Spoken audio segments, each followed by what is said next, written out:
Morning. How you doing today? Good morning. I have Instagram. I don't have Facebook yet. There we go. Good morning. Good morning, everyone. How you doing today? It's Wednesday. Nice to see you. Another beautiful day here in Arizona. Very sunny, very warm. But a lot of pool time, so that's always good. It feels like summer and it's only spring. So I guess that's the nature of Arizona. So good morning to everyone. The heart of what I do is my topic today.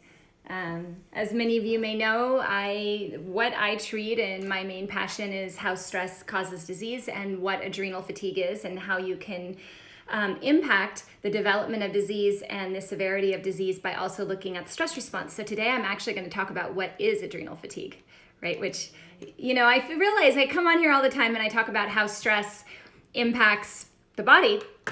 And I hint to all of this, but I've never actually sat down and said to all of you, hey, what is adrenal fatigue actually, right?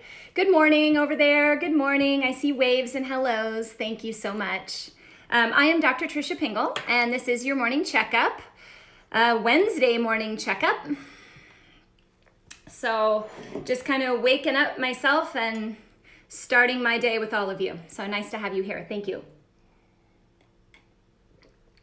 So today we're going to talk about exactly what adrenal fatigue is. What is this thing I keep talking about? I keep mentioning stress. I keep weaving it into all of my lives. And I've never actually sat down and said to all of you, well, this is adrenal fatigue and this is what it means and this is what I'm talking about. So I figured this was a good time to do that, just to kind of give you a general overview on what do I mean when I say the words adrenal fatigue. Hello, I'm doing great. Thank you. Good morning.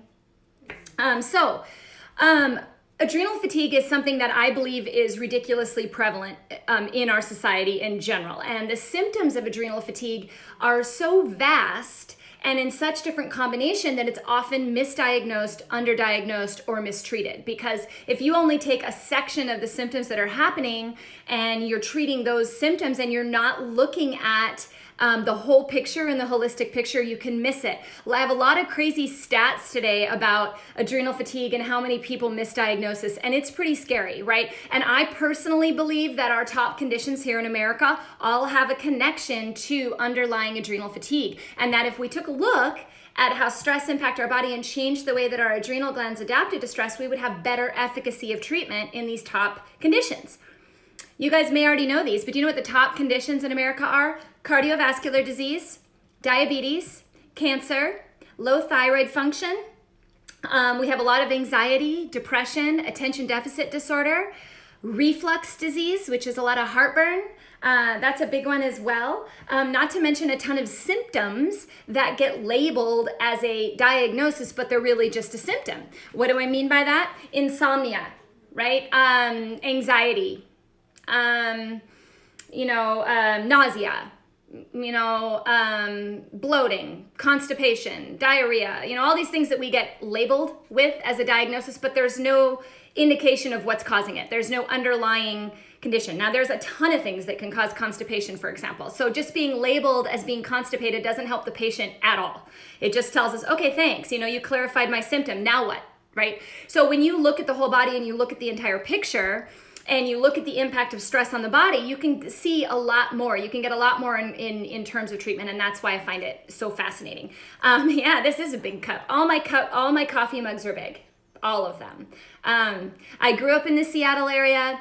I'm someone who hardly ever puts anything in my body that is toxic. I hardly ever have any alcohol. I eat pure food, but a cup of coffee, can't get away from that in the morning.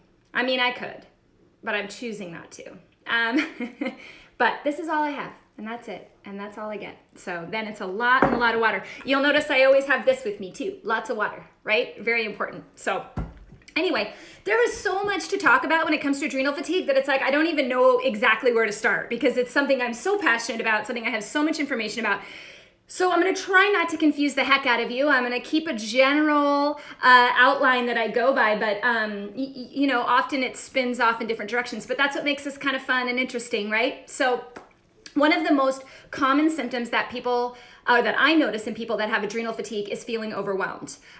Just almost like there's no real reason for you to be overwhelmed, but you just feel overwhelmed. And a lot of fatigue, even with apparent sleep, or just, not having that motivation and drive that you have every day. There's also a ton of other symptoms. But it always has a little bit of a depressive aspect to it, because when you don't feel right, you feel somewhat depressed, right? You feel somewhat down. Stress has an impact to do that. And what I'm finding, and maybe you can relate to this, is that many people, go to their doctor and spill their guts about all these symptoms that they're having. Anything from joint pain to fatigue to getting sick all the time, trouble breathing, gastrointestinal disorders, whatever. And, you get a real quick lab order and an exam, and you're told you're fine, and you're handed a script for the symptom, and you're sent out the door. And that's frustrating, because you might not be fine, right? You might be okay. You're not dying, right? You're not an emergency. You don't need to go to the hospital, but you're not feeling right. And I've been there as a patient where I've gone in and laid out symptoms, and I remember very clearly, oh, you'll be fine, you're healthy. That was the response. And that was very frustrating for me. And when I went into medicine, I tried to remember that I've been a patient, and I am a patient. And thank goodness now I have doctors that take very good care of me and allow me to talk, and I know where to go now, but it's hard to find those outlets, right? And so a lot of the times we end up with a script for psychological counseling, or you're diagnosed with something like, oh, well, you have constipation. Take a laxative, which you could have looked at WebMD. It doesn't help. Why do you have constipation? Why? Always ask the question why. And when you start asking the question why, almost always I find it links to some sort of stress in the adrenal glands, or some sort of imbalance in the body that probably was related to some sort of stress, whether that be an internal stress or an external stress. So I will talk about that. But it's very frustrating. Back in 2001, Dr. Wilson, who was kind of a pioneer in adrenal fatigue treatment, reported that approximately 80% of Americans have suffered from adrenal fatigue at some point in their lives. Okay, it is such an underlying common symptom that it remains one of the most underdiagnosed conditions in our country, and that was proven in a study done in 2010. Okay, so they were taking a look at it. I have some other crazy stats here, folks, which kind of blow me away in a sense. And these were all from different studies at varying timelines. Up to 90% of all doctor's office visits are for stress-related ailments or complaints. 90%. Okay? 80% of Americans, 80% of you out there report regularly experiencing physical symptoms caused by stress. Physical symptoms caused by stress. So how many of you, when you're under stress, all of a sudden your neck gets tight, you get a headache, or you feel more tired, or you just don't have the mental capacity to get through your workday? These are all physical symptoms that are happening from stress. We've talked about other ones like brain fog, driving home and not remembering where you went. The symptoms are endless. Meanwhile, 73% experience psychological symptoms caused by stress. Okay? And less than 50% of these people that are displaying stress-related symptoms are correctly diagnosed by their doctors. And I hear this a lot, and it's not necessarily at the fault of the doctor, because in order to get into stress, you have to be able to spend time with the patient. You have to be able to really assess the overall. You have to be able to do a full lab workup. You have to be able to do a full exam. You have to be able to talk to the patient about mind, body, food, diet, exercise, all of these types of things. And there's not always a lot of time. So I think it's very important for the patient, for you guys to be empowered, for you guys to know what to ask, what to look for, where to, how to question your doctor, so that you use the best use of your time while you're in there, okay? And that's why I'm sharing this with you, to educate you on this syndrome, to educate you on how it can impact, and have you kind of self-reflect on maybe if this might be also impacting you, okay, guys? In addition, researchers also found that almost 70% of the patients that were later diagnosed with adrenal fatigue had consulted at least 3 different physicians before finding the condition. Okay? Crazy.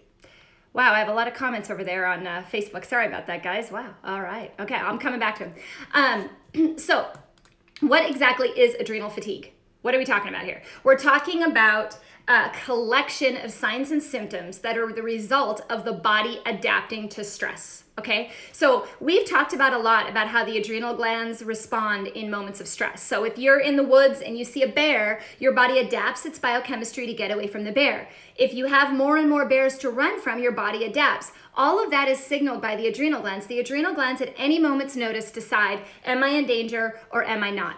Okay, so if you're always in danger and your body is always in danger, you're going to have adaptations that happen, and those adaptations are going to happen in a wide variety of systems, which I'm coming back to, okay?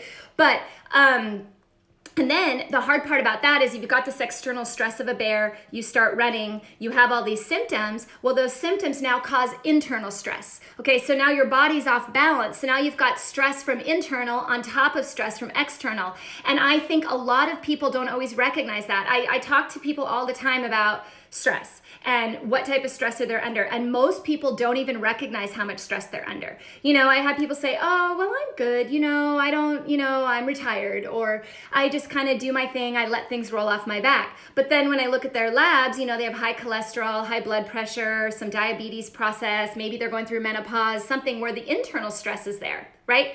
So then when something small externally hits, it causes a compound, effect. Okay. It is, I believe, honestly, at the root cause of all those top diseases I spoke about earlier. It's in there. Whether the condition causes a nutritional deficiency that impacts the ability to manage stress, or whether the condition itself causes too much internal stress, or whether the condition is then influenced by external stress, how it gets impacted it varies person to person, but almost always you have to treat the stress. You have to treat the adrenal glands. You have to pay attention to what the adrenal glands are doing. If you don't, it becomes a roller coaster and a hamster wheel of symptom upon symptom, okay? So some of those main symptoms that I see with adrenal fatigue that a lot of people are concerned about, that you may be concerned about: feeling overwhelmed for sure, fatigue for sure, although I do also see people with surges of energy and surges of fatigue, like a roller coaster. Sometimes awake at night, asleep during the day. Or you have like a 2-hour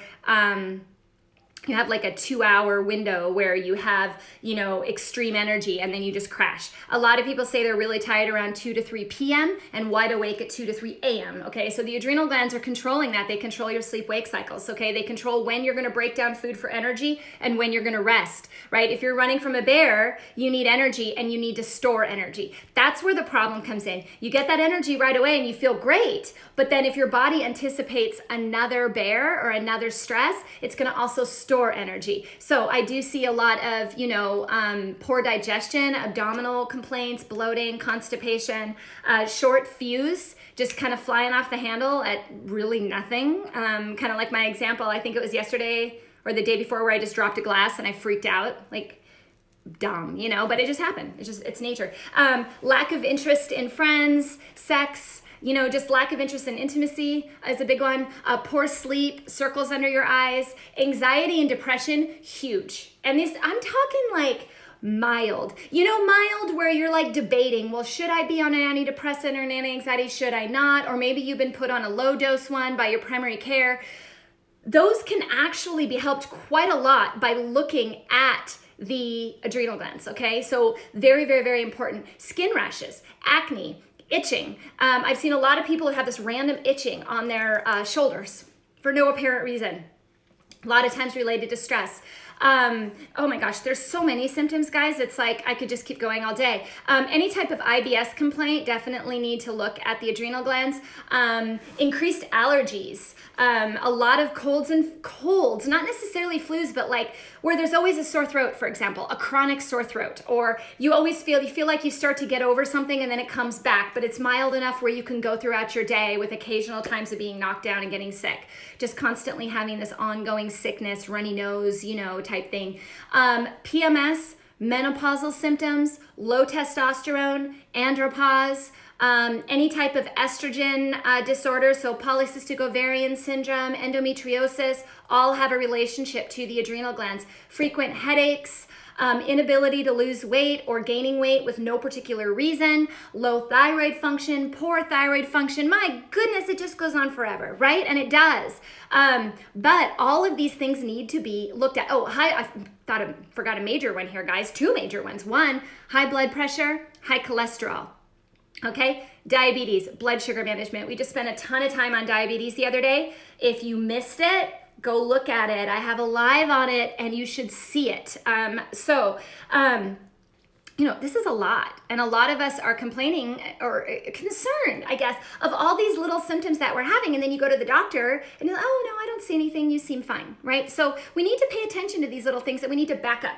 And we need to look at the system as a whole and make a decision on whether this is just a symptom, like for a particular condition, or is this a collection of symptoms, okay? And if it's a collection of symptoms and they're progressing into different ways, you need to always take a look at that adrenal gland, okay?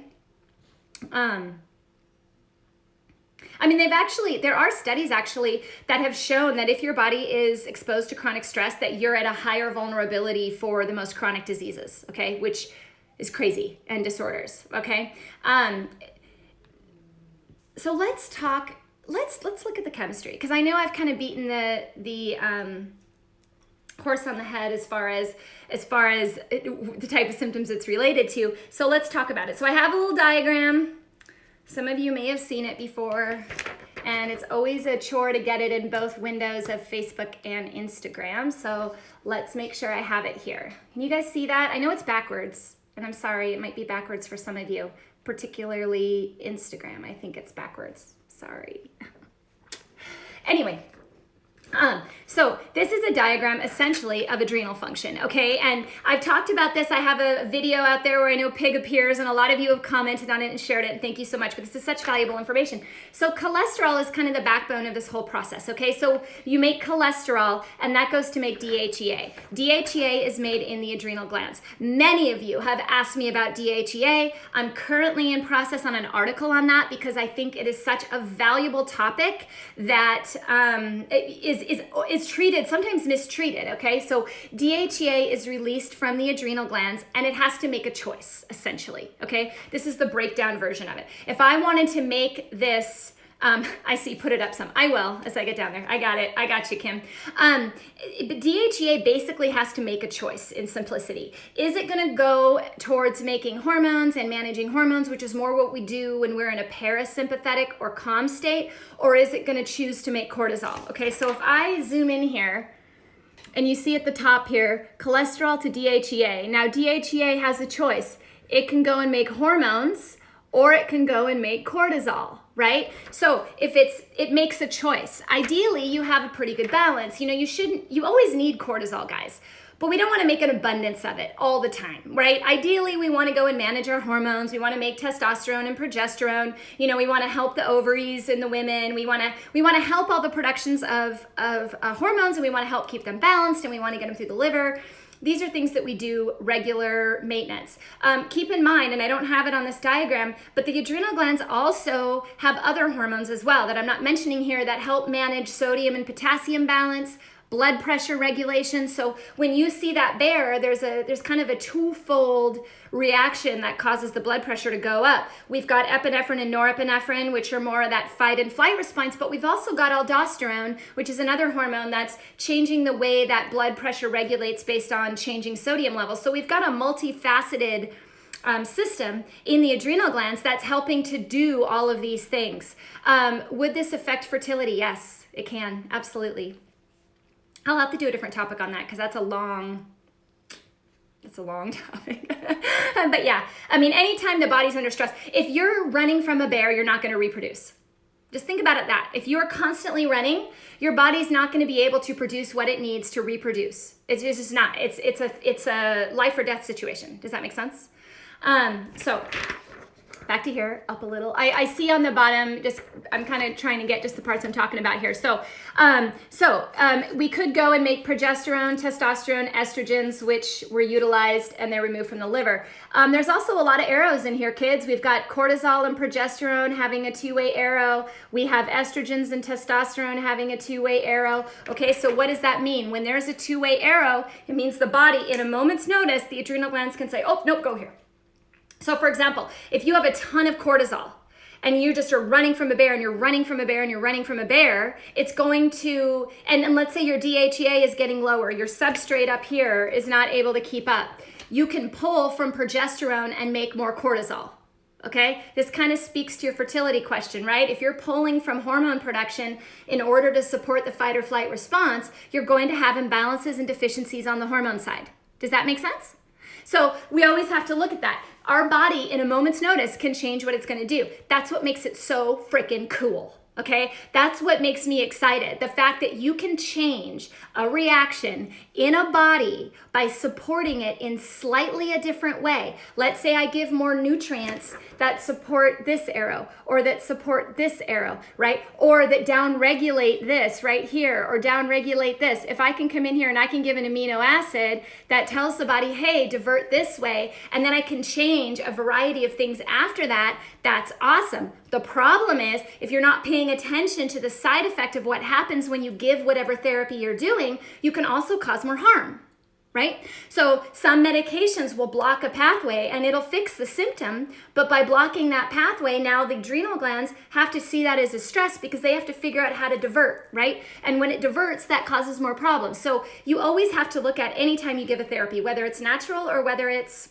pharmaceutical, whatever, you have to look about how that benefits the system as a whole and how it harms you as a whole. And herbs are no exception to this. There's herbs that I could give that would cause more harm than good. You have to be very careful. This is why I always say, talk to your doctor. I know people sometimes are like, oh, Jesus, it's over the counter. Yeah, but if you're not paying attention and the doctor isn't paying attention, you can actually do more harm. You want to make sure that you're supporting what you need to support. And that requires a really good lab evaluation. A lot of people ask, what labs do I run? I want to know all this, right? I want to know everything on this diagram so that I can make a decision which arrow is being impacted. And then if I know which arrow is being impacted and I'm aware of the biochemistry and the physiology, I can support that pathway. I can support that arrow with B6 or vitamin C or rhodiola or whatever. Or I can downregulate a pathway like with phosphatidylserine or whatnot. All these things I'm going to talk about. But that's kind of my mechanism of why this diagram is so important, okay? Because you got to know it all. So we talked about the hormone side. So let's look at the other side, okay? Can you guys hear me through my mask of a paper? I guess this is the new normal, right? Where we don't get to see people's mouths when we talk. It's driving me crazy. I'm one of those that likes to see people and smile and have them smile back. So this whole mask thing is like totally killing my mojo, man. Killing it. You can't smile at people like this, right? It sucks. You can never tell what anyone's thinking. Anyway, so if we look at the cortisol side of the arrow, you can see I have DHEA going to cortisol, and then there's all these little offshoots right here, okay? And all these offshoots, this is what they say. Cortisol has an impact on inflammation, mood, anxiety, depression, attention, cardiovascular health, GI absorption disorders, thyroid, and immune. Okay, so all of these areas are impacted by the impact of cortisol. Okay, so when you look at a roster of a hospital and you've got a gastroenterologist, an immunologist, and an endocrinologist, and a cardiologist, and a psychologist, right? You have all these different individual disciplines. But the bottom line is, when you're talking about stress, all of these doctors need to be involved. They're all involved. And I think part of the problem and why we miss so many cases is because we partition. Okay, we partition and then the doctors don't talk and look at it as a whole, right? You have to have at least someone on your team that will look at it as a whole, okay? Or you need to be looking at it as a whole, educating yourself on how everything can interact, okay? So whenever you have something impacted. For example, actually, let's talk about just really briefly how these are impacted. Inflammation. So we've talked a lot about allergies. We've talked about, inflammation in the immune system on some of these lives. So cortisol release changes your inflammatory response, okay, in general. I talked more about that on stress and immune health. I talked more about that on stress and allergy lives. I also have a lot on my website, drpingel.com. So Google it, find it. I wrote it. It's there. The education is there. It's free. Take a look at it. Learn, okay?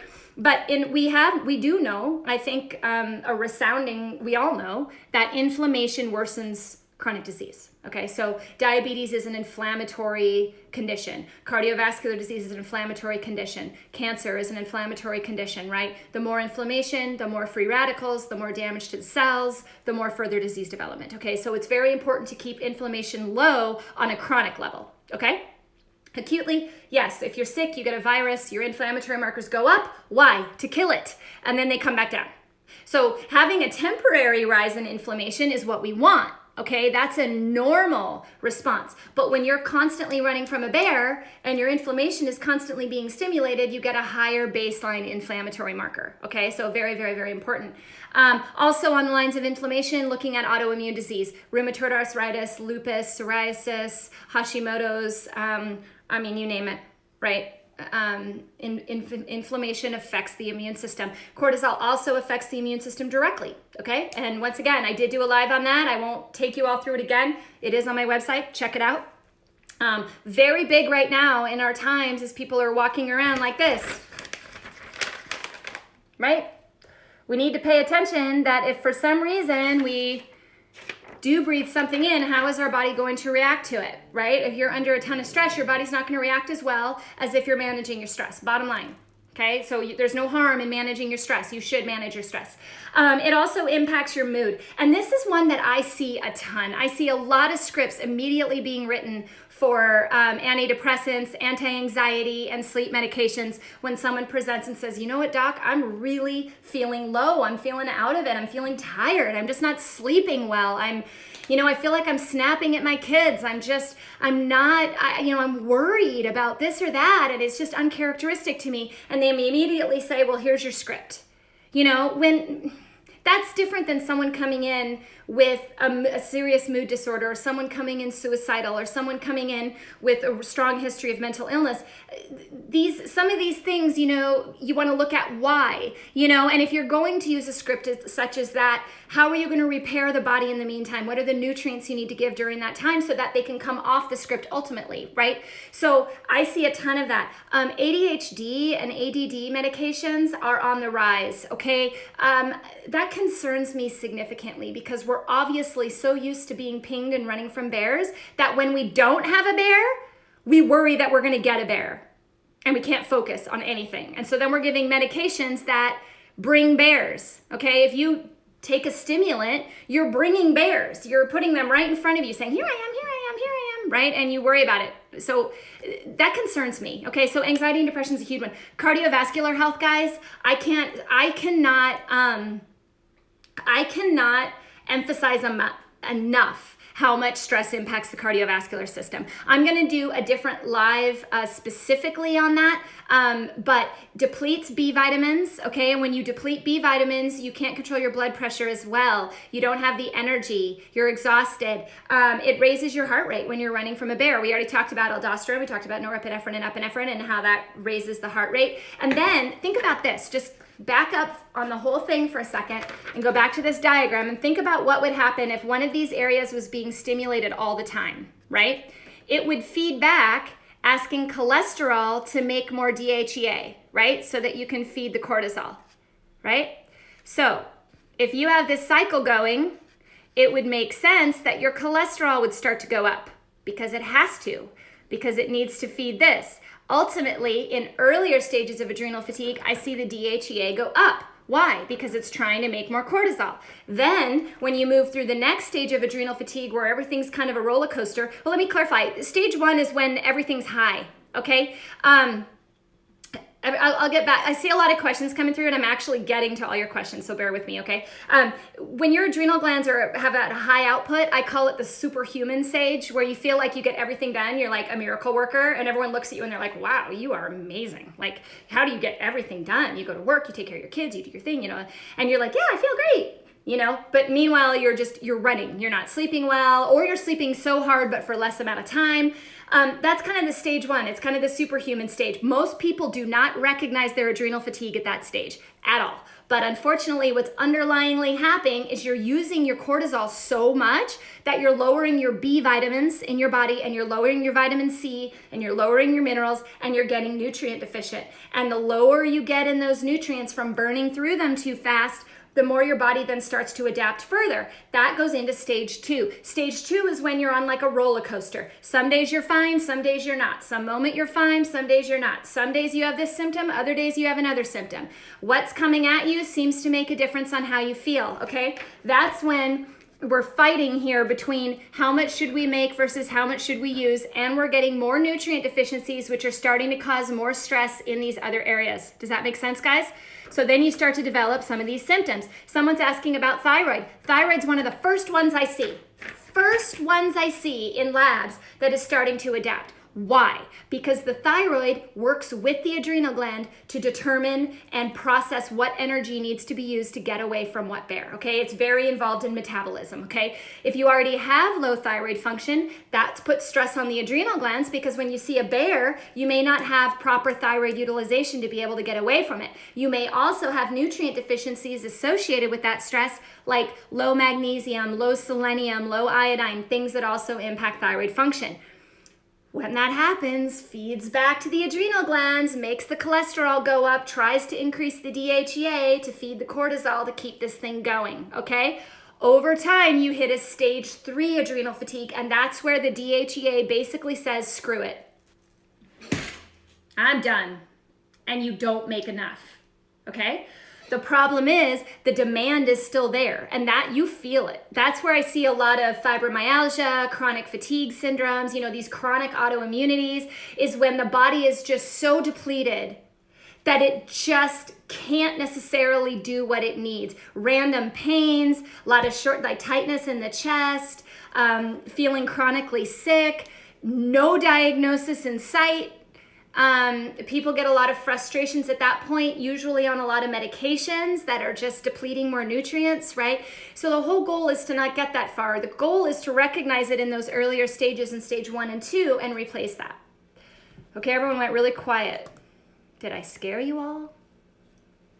Don't let me scare you all. Don't let me stress you out. Not the goal. The goal is education, right? So that is what happens. This is all related. So a lot of people ask me about DHEA. So I'm going to answer that right here. A lot of people say, I have low DHEA. Should I supplement it?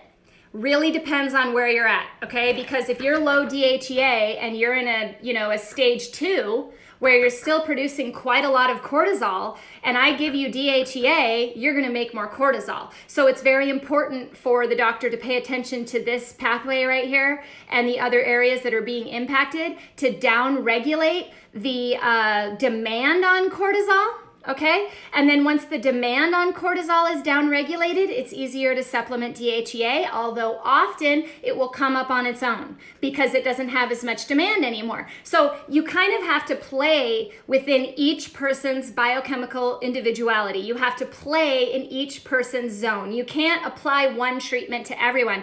It's why I'm not someone that the minute a woman goes into menopause, I don't say, oh, let's replace estrogen right away. I want to look, how much stress is there? Are you having an impact on hormones? Could you have estrogen or hot flashes because the body is wanting to go to cortisol instead of going to hormones appropriately? Could it be pulling from progesterone? You know, you have to look at all that and you have to make an assessment.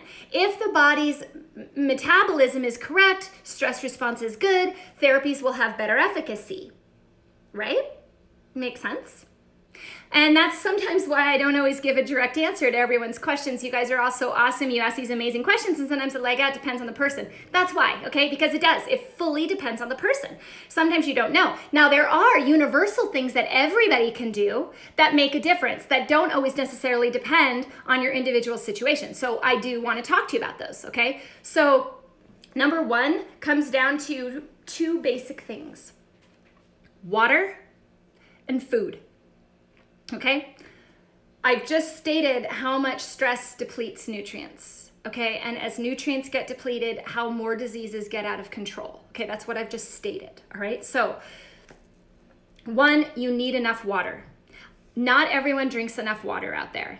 I'd love to think that all of you do, but you don't. At least half your weight in ounces per day.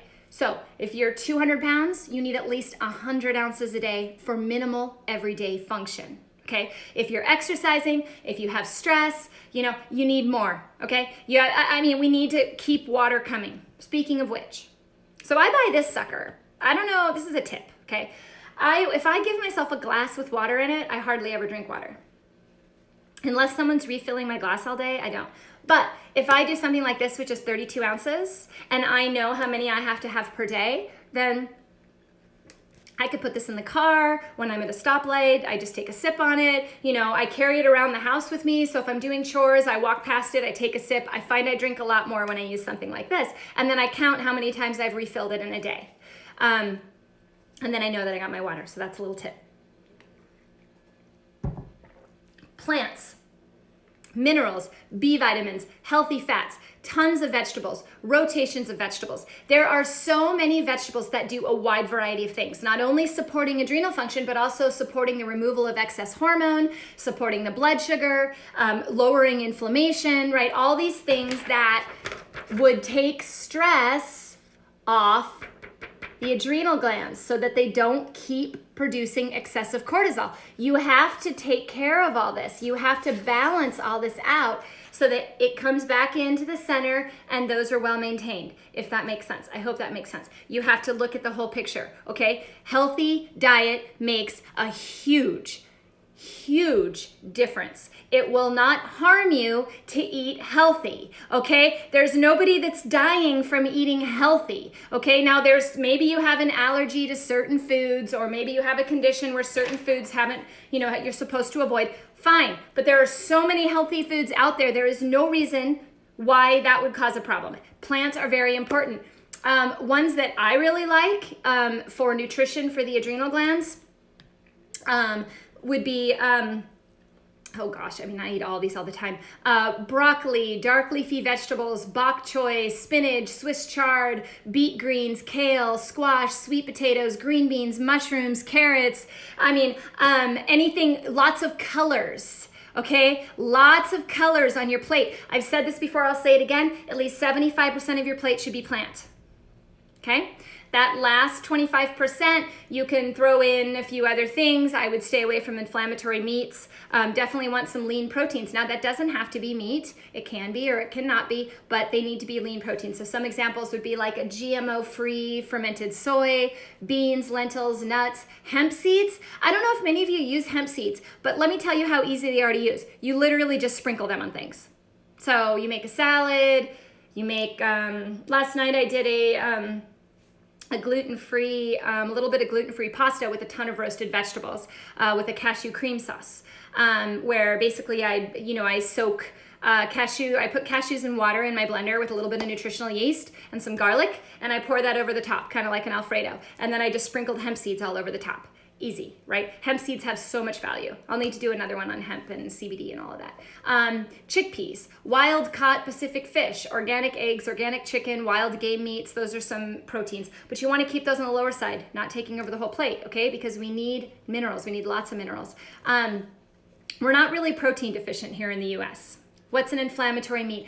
That's a debated topic. I'll tell you, some people will come out and tell me I'm completely wrong, and that's fine. Everyone kind of has their own thing, okay? But most studies have shown that if you're eating a high level of red meats, and your diet consists mostly of those high fat, high red meats, you tend to have higher inflammatory markers. So bacon, steak, on a regular basis. Now, if you're working in a grass-fed, organic steak, for a special occasion, that's one thing. I'm talking about on a daily basis having this influx of just chronic inflammatory meats. Is nutritional yeast healthy? I use nutritional yeast almost every day because of the B vitamin, and I don't eat meat. So I don't get the B vitamins from meats that others would. I get them from lentils and vegetables and such, but nutritional yeast I add to things because of the B vitamin component and because it makes things taste kind of cheesy, without being cheesy. My opinion on chia seeds, love chia seeds, love them. Another one, just like hemp seeds, you can sprinkle it on things. You can make chia eggs, you can bake with them. You can make chia pudding. Chia pudding is a favorite in my house. Kids love chia pudding. And that goes to my point of healthy fats. If you're under stress, you're going to need healthy fats to help you out because we need to have brain function. We need to have an alternate source of energy other than glucose, okay? Because when you're running from a bear, your body's going to adapt to running from glucose. We need good sources of fats to produce energy as well as good sources of protein. So healthy fats, chia seeds are a great way to do that. Also hazelnuts, walnuts, beans, almonds, olives, olive oil, pecans, avocados, flax seeds. What's cool about the omega-3 foods is you can rotate and pretty much have a different thing every day. If we have a large family and can't have wild fish, any ideas? I'm not sure if you mean you can't have fish in general or you can't have wild fish in general. I don't eat fish, and I get it mostly through nuts, seeds, lentils, beans, those types of things. Or if you eat eggs, organic eggs, things like that. Definitely want to avoid packaged foods, prepackaged foods, anything that you don't know what it is on the label, ditch it. You read it and you're like, oh, blah, blah, blah, blah. You can't read it. It's some big chemical. Get rid of it, okay? Because that's going to put more stress on the body as it's trying to clear it through the liver, as we're trying to get through things, okay? So you want to take as much stress off the body as possible, internal and external, okay? Sometimes we can't control external. Those are outside of our control, right, folks? Sometimes we can't control it. And that comes to something I'm going to talk about in a minute, which is mindfulness and setting boundaries and recognizing that, it's sometimes just something we can't control. Wild caught fish being expensive, yeah, I know. But like I said, there's a lot of things that are more inexpensive that you can eat that still get the same benefit. I personally don't eat farm fish, or I like to know the source of where everything comes from. But there are a lot of alternative proteins and fats out there in the plant world that are not expensive. One bag of chia seeds will last you forever, right? I mean, they really do.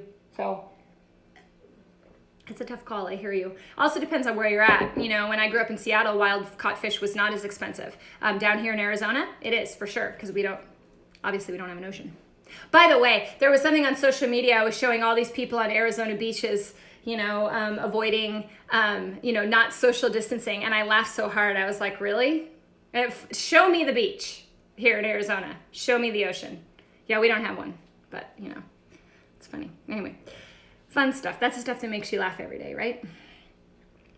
Sugar, artificial sweeteners, same type of thing. Anything you can't read, anything that has yellow dyes and red dyes and blue dyes, only going to cause more problems on the system, okay? Try to make it yourself. I personally like to avoid dairy and tell people to avoid dairy products in extreme abundance when you're under a lot of stress. Dairy can have an inflammatory component that is definitely alive on the list. I think you guys will find it so interesting. So I will come back to more about dairy. Now, I have people go, well, gosh, I really love my Greek yogurt. Okay, we're talking about excessive, okay? We're talking about focusing your whole diet on the same thing every day, bacon, eggs, cheese, lack of vegetables, focusing on everything but a variety of vegetables. All I'm asking you guys to do, add more vegetables to your plate. Pay attention to how many vegetables you're eating. Put more in, drink more water, right? Focus on that first. That's the first step, right? Clean out your pantry from all the junk, okay? The stuff that isn't real food. Get rid of it. We need to eat real food, the best that we can. Within your budget and within your means.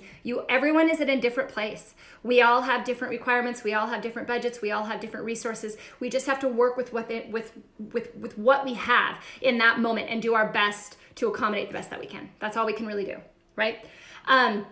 So there are tons of herbs and supplements that support adrenal health. I spoke about ashwagandha a couple weeks ago, which was a big one. I saw someone just asked about that. Go back on the ashwagandha question, go back and look at the ashwagandha live. I think it was a couple Mondays ago. All of these are on my YouTube channel. So if you search Dr. Trisha Pingel on YouTube, you should find me. And then also they're all on the Facebook page and Instagram feed as well. IGTV and the feed on my page there on Instagram or on Facebook. And I know I'm running tight on time here, guys. So L-theanine, phosphatidylserine are 2 amino acids that are great at calming the body and supporting the body. Tons of amazing research on those, ones I use all the time. And I do have this written in the article on drpingel.com. If you type in adrenal fatigue, I think it's the 10 signs that you may have adrenal fatigue. All of this is listed for you. Okay, so you don't have to be jotting it down or trying to figure out what I'm saying. Some herbs that I use all the time for calming would be lavender, passiflora, valerian, ashwagandha. Ones that I use to support the adrenal glands that really have a nutritive and adaptogenic effect. I use rhodiola quite a lot. I'm going to do a different live on that one. I think that's a pretty cool herb. Shishandra berry, also going to do a live on that one. That's a great one because it's calming but actually boosts and is nutritive to the adrenal glands. Ginseng has a lot of research on it as far as mental activity, physical and mental exertion. So that's always a good one to put in if you can tolerate it. Ginseng does also have a little bit of side effect. It's a stimulant. So, you know, blending it with other herbs tends to help. I use glycyrrhiza as well, which is licorice. Quite a bit. So I do have those all listed. There's some studies on how they work, and I'm going to be doing individual lives on these herbs because I think learning about them more will just help you, right? So I will talk more about it. Probably, I know I'm going to put an herb in this week, whether it's tomorrow or Friday, but I will.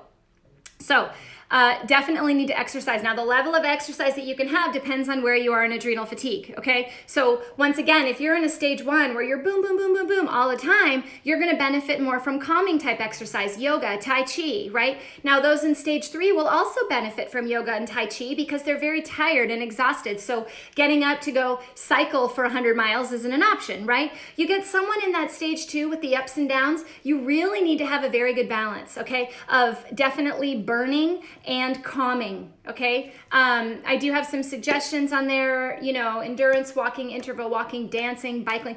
I prefer dancing. It also lifts the mood. And then lastly, embracing the mind-body connection, embracing acceptance of where we are, okay? We can't always control the stress around us. I think all of us can feel that right now. All of us. We all are realizing that we're under this stress, but we really have no immediate control over it other than what we do with ourselves and our families. We can't control what other people are doing. We can't control what the governors are going to do. We can't control what anyone is going to do. But sometimes how you take that in, how you take whatever information you're given and internalize it is up to you. So you have to change your mentality about that, how you bring things into your body and what you allow to impact you. So doing things like meditation, journaling, and remembering to love yourself, as silly and little as those may sound, a lot of people go, what? What are you talking about? Those are so incredibly important, and I want you guys to practice them, okay? Take this time to do that. Realize that you have internal stress, you have external stress, and there's only so many things you can control. You can control internal stress. Meditation's a great way to do that. I do have a couple articles on that as well. So that is what you need to do, folks. You need to back up, take a look. Once again, the article that I was kind of referencing today on my website is called Is Adrenal Fatigue Real? 10 Signs of Adrenal Fatigue. Read that over. I do overview a lot of what I've talked about. I talk about all those herbs, link to other articles about those herbs. I do have full profiles for most of those herbs and supplements on my website already, so you can click and read more about it. My goal here, guys, is to educate you so that you know what to ask, what to look for, and pay attention to all your symptoms. They are always related. Always. You have reflux and headaches, trust me, they're related. You have constipation and anxiety, trust me, it's related. Everything's related. We're one big, awesome, amazing adaptive system. It is incredible what our bodies can do. But once you start to become deficient and you start to have imbalances, it causes other imbalances, and it's critical that you just kind of take a step back, and look at the entire picture before making any assessments on treatments or otherwise, okay? And that's my best advice, and I hope that empowers you to go out to your doctor, have an appointment, talk to them about your stress, talk to them about the symptoms you're having, and if you don't have a good relationship, then maybe it's time to find a different doctor. You know, it's hard, but keep in mind, they don't have as much time as some other doctors do, okay? So you have to be prepared. You have to go in there with a mission. So do that favor for the doctor. Be prepared, present your situation, and know what to ask for. You know, and I think you may find that a lot of doctors really do want to help. Sometimes they just plain don't have enough time. So help them out, and they'll help you out, okay? So what else, guys? I think that's it for Wednesday. Was that enough? Did I overwhelm you all? I'm told that, and that's okay. But just remember, stay well, okay? Keep smiling. If you have your little mask on, try to smile with your eyes, okay? So that people like me know that you're happy, so we can smile back, okay? If you like this, share it. Please share it. I will post a stream of this on Facebook, Instagram, YouTube, and I will also have tons of articles at drpingel.com, so please check that out. Looking forward to seeing you guys tomorrow, and yes, I probably will do some sort of herb tomorrow. That's kind of my plan, unless I wake up with some sort of bee in my bonnet that makes me want to talk about something else, which is always a possibility. So you guys have a fantastic day. Be well. Happy Wednesday. Bye.